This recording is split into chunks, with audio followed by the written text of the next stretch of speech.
Kung talaga kung gusto natin ng kaayusan, wala po tayong pipiliin.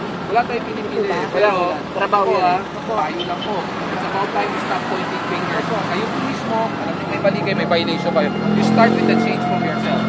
Nauwi na naman sa sagutan ng isinagawang clearing operation ng MMDA ngayong umaga. Ito ay matapos na pumalag ang may-ari ng establishmentong ito sa kanto ng R10 at Herbosa Street sa Maynila na tila ginawang extension ng kanilang bodega ang bangketa. Sabi kasi ng may-ari ng establishmento, dapat daw hindi pinipili ng MMDA ang kanilang ginagawang paninita at pag-i-issue ng ticket. Sinita at binigyan ng environmental ticket ang may-ari ng establishmento dahil sa nakaimbak na drum ng mga mantika sa bangketa. Kinumpiska din ng MMDA ang tolda na inilagay nila sa harapan ng gusali. Nung una ay maayos pang nakikipag-usap ang may-ari. Nagsimula lang uminit ang sitwasyon nang dumating ang asawa ng may-ari ng establishmento. Umabot pa sa pagkakataong itinulak nito ang mic ng PTV. Totoo lang po, ang daming maruming lugar. Oo, napakadaming maraming lugar. Pero bakit parang napapansin lang namin? Ganito yan eh. Nasa bawi yan eh. Nasa R10 kayo eh. Major Sa R10 yan, mabuhay yan. Ang officer in charge ng MMDA Special Operations Group Strike Force na si Gabriel Go, iginiit na wala silang pinipiling lugar o tao sa kanilang clearing operation. Hindi din daw ito ang unang beses na nasita ang establishmentong ito ng clearing team. Meron pong isang establishment na meron po silang storage ng mga used oil. So mga drum po ito. Pinapaliwanag ko nga po sa kanila na this has been a long problem. This has been long na sinisita natin sila, nahuhuli natin sila. So it's becoming a recidivism. So pinapaliwanag ko sa kanila nga tulad niyan, yung mga used oil nyo nilalagay nyo sa bangketa. Tapos you extend until the street. Sinasabi nila ngayon lang, which is sabi ko hindi eh. We have already apprehended you 2 years ago. Now we're back again, di ba?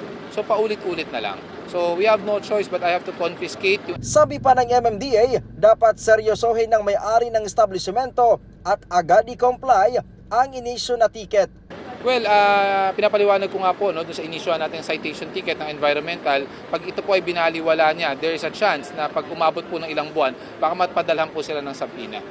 So hindi po yan hindi po yan basta-basta ticket na lang na pwede niyong hayaan at hindi po pansinin. Dahil ang ini-issuean po natin ng ticket is the owner himself po. Maagang sinungod kanina ng MMDA ang kahabaan ng R10. Unang binulaga ng mga tauhan ng MMDA ang mga driver ng trailer truck na ito dito sa bahagi ng Road 10, Tondo, Maynila. Illegal parking kung kaya't wala nang paliwanagan na nangyari. Agad na inisyuhan ng violation ticket ang mga driver ng sasakyan. Ang isang trailer truck na ito kulang sa dokumento, kaya naman agad hinatak ng towing truck ang ilan sa kanila. Napakamot na lang sa ulo dahil sa nangyari. Pahirapan naman ang pagsakay sa towing truck sa SUV at van na ito. Nakabalagbag kasi ang pagkakapark sa mga ito at walang driver kung kaya't sa molye at sa gulong na mismo ikinabit ang kadena para lang maisakay ito sa truck. Makailang beses nang nagsagawa ng clearing operation sa Road 10 pero ang mga nagtitinda at may negosyo sa bangketa nawawala lang sa tuwing isinasagawa ang clearing operation.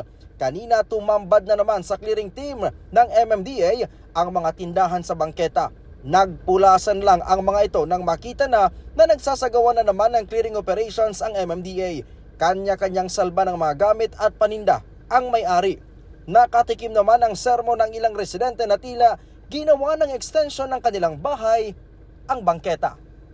Ryan Lisiges para sa Pambansang TV sa Bagong Pilipinas.